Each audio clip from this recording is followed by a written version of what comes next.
You're going to love today's video. I'm going to show you a drill where you can check your angle, how well you're placed in the center of the shooting triangle. I'm also going to sit down with Vilardo from Buffalo to talk about my feelings on goaltending in Canada and what's broken and how potentially we can fix it. Where the best goalies in the world come from. Where do you think they come from? I also want to talk about making sure you guys get your butt here to train with me this spring, this summer. I'm not doing summer camps anymore. I'm doing privates. I'm doing private camps with my mentor kids, a la carte lessons. So reach out today and come work with the GOAT. And you can even be in a YouTube video if you'd like.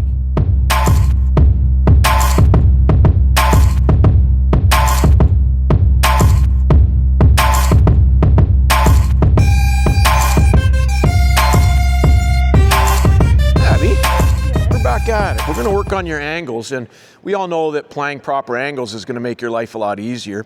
Can I borrow your stick for a second? Yeah. I'm going to show you one drill you guys can do at home to help your goalie if they're struggling with their angles. And we talk about right angle, middle angle, left angle, and those are related to the dots and also the middle of the ice. I've got 3 great videos I'll link in the description, Angles 101, 201, 301. But this is also going to be a great drill that you can use to help you place yourself better in the net. I'm gonna do a quick demo, so I want you to step off to the side there, and here's what's gonna happen. I'm gonna call out either middle angle, right angle, or left angle.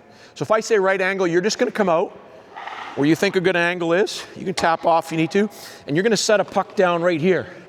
And ideally, there should be a straight line between those pucks. And that'll help us evaluate how well you're positioning yourself. Now, when we're setting ourselves in the net on the rush, we talk about tapping off. Plays coming this way, you're only going to tap with just your glove and come out. You don't look at the post. You let your glove tell you where the net is. That's called kinesthetic awareness. On this side, you just lightly tap with your stick and come out. One error a lot of goalies make is on the line rush, they'll tap both. And that can tend to throw you off the angle. You only want to tap the side that you're going to. So as the play progresses over here, you're going to tap with the glove here, and then you're going to set your angle. On this side over here, you set it with your shaft of your stick, and that gives you the perfect angle. So come on over here, Abby. Put your trapper on top of the net. Hold these pucks in your hand. You got to be able to hold them in one hand. Can you do it? All right, put this blocker there. I'm going to recenter this puck in the middle to make sure she's dead in the middle. All right. And Cam, you're gonna hand me this one. All right, you can back up to the blue line, Cam. All right, so get in your goalie crouch. And I want you to come out on your glove side angle here. And put that one puck right where you think it goes between your pads there. So it's right in the middle of the net. Set it right where you think it should be. All right. Come on over to the middle angle. Where do you think the middle is? All right, and let's do the blocker side angle. All right, so you did that. All right, come on over here with me, come here. So let's look down that angle, line up on those, and the more those pucks are lined up perfectly straight, that means you're likely in the middle of the net. Come on over to the middle angle here. Let's check that out. See what that looks like. And we're going to find the middle angle, it's much easier for you to be dead centered. And then on this angle over here, let's see how well you did. And pretty darn good. But the takeaway for me is, when you're playing the angles on the rush, it's important to tap off, but only tap off with the arm on the side you're stepping out on. Yeah. So if it's coming down your glove side, we tap with the glove lightly and step out. On the blocker side, we use the shaft of the stick. And you don't need to be like Hextall banging the heck out of the post. You just need to tap it lightly. And that's a good way to help center yourself. All right, great work helping us with our angles, and hopefully you don't let any bad angle goals in this week. Thank you. My name is Steve McKeekan. I played in the NHL, I coached in the NHL, and I'm gonna coach and transform your game. I've coached goaltenders for over 30 years, including people like Ed Belfour, Jeremy Swayman, all the way down to Little Smurfs. I'm gonna coach and transform your game with our brand new Future Pro Goaltending Masterclass. This is an elegantly curated document in an easy-to-use format, plus video clip support. Join Future Pro Masterclass, a one-time fee of $99. Sign up today. Okay. Okay, so you mentioned that mentor that you learned from in Strathroy. Did you have any certain goalie coach that you learned from growing up? So growing up in Strathroy, we were fortunate to have Teddy Two Scoops. Teddy played in the NHL like me for one game, and he also, when he retired, worked for Kellogg's. He split in the Two Scoops of raisins in the Raisin brand. And Teddy was an amazing goalie coach because he had a lot of quirks about him, but he taught me a lot of things puck handling wise that I used in the NHL. And that's a good message for young goaltenders to make sure that you can pull stuff from every goalie coach you come across. Don't discount the guy because he's a goalie coach, whether his age is too young, too old, or whatever. You can learn something from every goalie coach and discount the stuff that doesn't work in your game. I agree with that, and I think that's something, kind of the reason why I'm doing this series in the first place, to see different perspectives of goalie coaches from all around the world. And I think that's something that you preach, and I don't feel many goalie coaches preach that. A lot of goalie coaches kind of just want goalies to play their certain style. What's your opinion on that? I think typically the more rigid a goalie coach is stylistically on how they want you to play and everything has to be done their way, the less distance they actually play themselves. Because typically guys that have played at the highest levels, like I was fortunate to do, and Teddy and Mitch, maybe an example of a guy that didn't do it, but most of the time if a guy's played at a high level, they're not going to tell you this is the way, because there's many ways to skin a cat. You could be a Marty Brodeur, you could be an Eddie Belfour, Patrick Waugh, or you could be a Shesterkin. They all have different inputs, and they've all had successful careers in the NHL. There's many ways to skin that cat. I agree with that. So when did you start Future Pro? Was it early 90s, right? It was, I think, 90, 91, something in there, in that range. So I think I ended up owning Future Pro for about 35 years. I still own Future Pro USA, but I sold Future Pro Canada now, so I can just work on my privates and work with kids individually. And that was the first full-time goalie school in Canada? No, there was goalie schools in the past where they would do summer camp type stuff.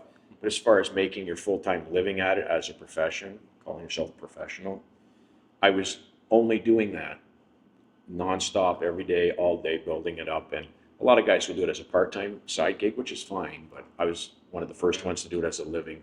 Gotcha. So I want to talk about the Canadian goalie style right now, and fresh off of World Juniors with the underwhelming performance. What do you consider to be the typical Canadian goalie style? I don't think there's necessarily a style. It's more about how goaltending is taught across the board in Canada. The goalies, the World Juniors played exceptional. George and the Ivanovic played great. So the goaltending at the Canada World Junior wasn't the issue. There was other issues. But generally speaking, the problem with goalies in Canada is it's for the affluent. You have to have a ton of dough to be a goalie coach, or to be a goalie to go to a goalie coach. And the equipment, the travel. So right off the bat, you're not getting the best athletes. You're getting the people that can afford it that are good athletes. And the ones that end up rising up are the ones that can afford to pay for the training that everybody else is getting. And so the resistance that I find is kids don't get good training on a Tuesday night in Alvinston because there's no good goalie coaches. So unless they're paying for it, that gap is going to create only the affluent can make it. We need to fix that in Hockey Canada so that every goalie has a chance to make it regardless of their income level, so that we can teach all goalies the same things and get the same equivalent of paying an expensive goalie coach. That's the problem, is most people can't afford to get the training they need. So how do you think we fix that? Like I see over in former Soviet Union, countries like Russia, Ukraine, Kazakhstan, kids are lugging their bag in a cardboard box sometimes, and they're a better goalie than the kids over here in Canada rolling up with their Cadillac Escalade, their mom dropping them off at the front door. Like I see that, and I agree with you that it's a financial thing. How do you think we can fix that in North America? Well, it won't be an overnight fix, and part of the problem is there's a lot of proprietary goalie coaches. I've made a career of getting all my information out to everybody free of charge, the best I can. Nothing I do is a secret sauce, but I think a lot of people in the industry have their own secret sauce and don't want to be giving away all their knowledge. I think if some of the top goalie coaches would get together and come up with a real curriculum, not like the stuff they have at Hockey Canada, which is very, very shallow and not good enough. It's not working in Canada. The goalie development system's broken. I'm retired, so I don't need to worry about it anymore. But unless that changes, you're going to see repetitive of what we got going now. The rich goalies will make it because they get the training. Poor goalies will be working at Tim Hortons, which isn't a bad career if you like coolers.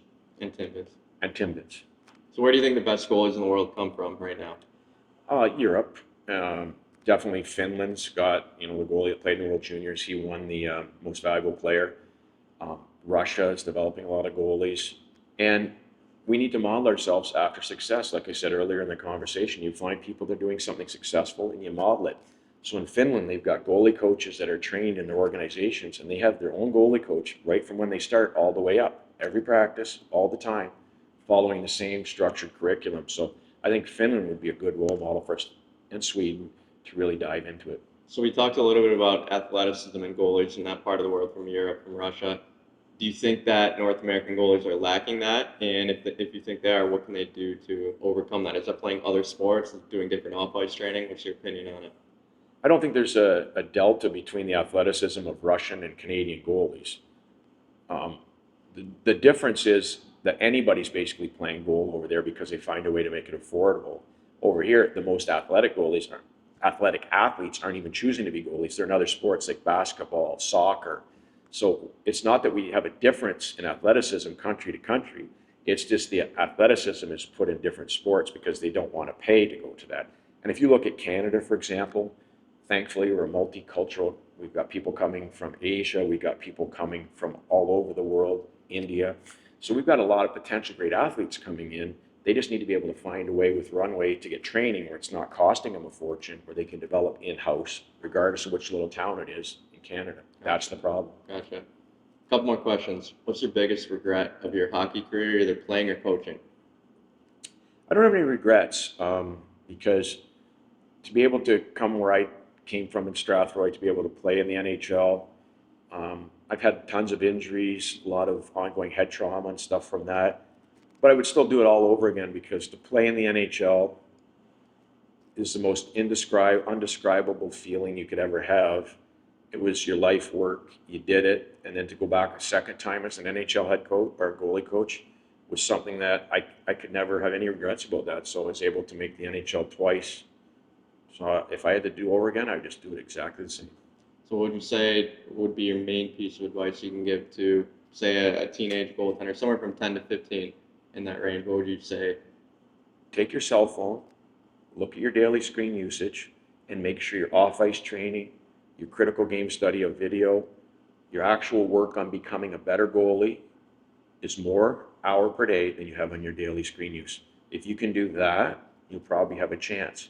And also, you got to be tall enough. They're not going to draft you to the NHL unless you're well north of 6 feet. Unfortunately, that's the way it is. So. All right. Appreciate it. Thanks for having me the last couple of days. No problem, Nicky. Love working with you. Talk to you later. Yep. What is that? Buffalo Sabres. Oh, never heard of them.